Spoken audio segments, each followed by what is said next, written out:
என்டிடிவில ஒருத்தன் ஆடிக்கிட்டு இருக்கான். இதை பாக்குற இதை வந்து இந்தியா முழுக்க பார்ப்பாங்க. தமிழ்நாட்டுக்கே ஆனா அசிங்கம் இல்ல நீங்க சொல்ல மாதிரி. இது வந்து உனக்கு மட்டும் அசிங்கம் இல்ல, தமிழ்நாட்டுக்கே அசிங்கம். அவன் வந்து அவன் வேற வந்துட்டு அரியலூர் மண் தான், அரியலூர்ல தான் அவன் பண்றான் போலத. அவன் வந்து சோழர் பூமி எல்லாம் பேசுறான். இது ஒட்டுமொத்த தமிழர்களுக்கே அசிங்கம் இந்த மாதிரி கிறுக்குத்தனம் பண்றது. நான் தான் சொல்றேன், நீ கூட நடந்து வாடா. உன்னை யாரும் வேணான்னு சொன்னாங்களா? உனக்கு கூட நடந்து வர வேணான்னு யாரோ சொன்னாங்களா? இல்ல அவரு தான் பேசுறாரு, அவர்கிட்ட பேட்டி கொடுக்குற அளவுக்கு உனக்கு ஏதாவது அறிவு இருந்தா நீ பேசு. லூசு பயிலாட்டு நடந்துக்கிற. அது கரெக்டா என்டிடிவி என்டிடிவில போய் லூசுத்தனமா நடந்துக்கிறியே. உன்னை விட அதான் நான் சொல்ல, விஜயோட 3 கூட்டத்தை காலி பண்ணிட்டான். ஒரு 3 கூட்டம் விஜய் வந்து இதே மாதிரி கூட்டு எவ்வளவு வாக்குகளை சேர்ப்பாரோ அந்த 3 கூட்ட வாக்கை வந்து இவன் ஒரு வீடியோல காலி பண்ணிட்டான். இப்படிதான் நடக்கும் விஜய்க்கு. நான் தான் சொல்றேன், என்னோட பெஸ்ட் அட்வைஸ், விஜய் அவர்கள் இதை சரி செய்யாம நீங்க வெளியில வர வர உங்களுக்கு நெகட்டிவ் தான்.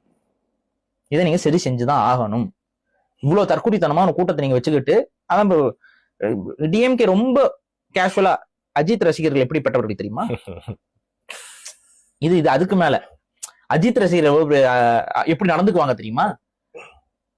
ரசிகர் மனப்பான்மையில் இருந்தாவே எப்படி நடந்துக்குவாங்கிறது நமக்கு தெரியும். அஜித் ரசிகரா இருக்கட்டும், சிவகார்த்திகேயன் ரசிகரா இருக்கட்டும். இப்ப சிவகார்த்திகேயன் ரசிகர்லாம் போயிட்டு பாலான்னு ஒரு பையன் நடிச்ச படத்தை போய் கிழிச்சிட்டு இருக்காங்க. ரசிகர் மனப்பான்மையாவே அது ரசிகர் மனப்பான்மை தற்குறி மனப்பான்மைன்னு சொல்லுங்க. இந்த தற்குறி மனப்பான்மை விஜய்க்கு இருந்தா என்ன, அஜித் ரசிகர்களுக்கு இருந்தா என்ன, யாருக்கு இருந்தா என்ன? உடனே திமுக எப்படி ட்விஸ்ட் பண்ணுது பாருங்க, வாக்க உடைக்குதான்.